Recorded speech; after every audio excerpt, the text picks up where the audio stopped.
ma l'arbitro non è stato il suo stesso avviso. Di Vincenzo, cross al centro, colpo di testa, palo!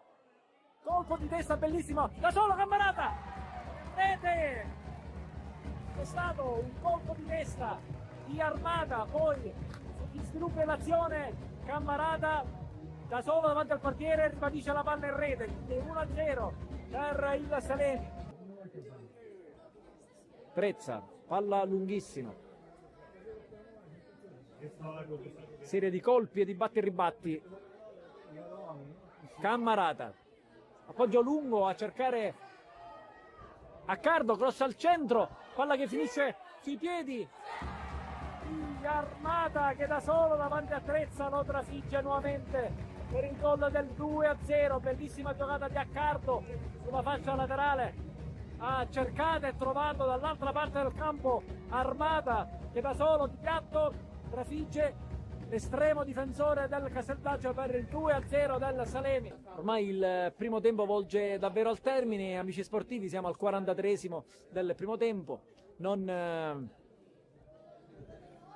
non ci dovesse essere un recupero, tra poco l'arbitro fischierà il duplice fischio che porta tutti negli spogliatoi a riposarsi. Adesso palla pericolosa con gol adesso.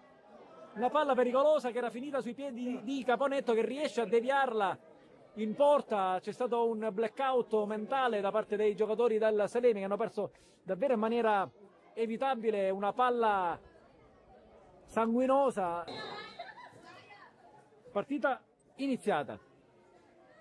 Batte il Salemi, che si propone subito un attacco con pallone. Palla in profondità per Cammarata, grandissima parata portiere, ma poi Cammarata ribadisce in rete, gol velocissimo da parte del Salemi, che è partito in quarta con una grande azione offensiva del giocatore pallone. Poi Cammarata da solo ha impegnato il portiere sulla successiva ribattuta, ha ribadito di testa in porta.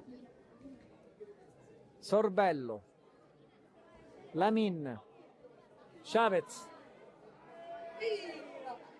palla che finisce sui piedi di Rallo, da solo davanti al portiere, Rallo, tiro,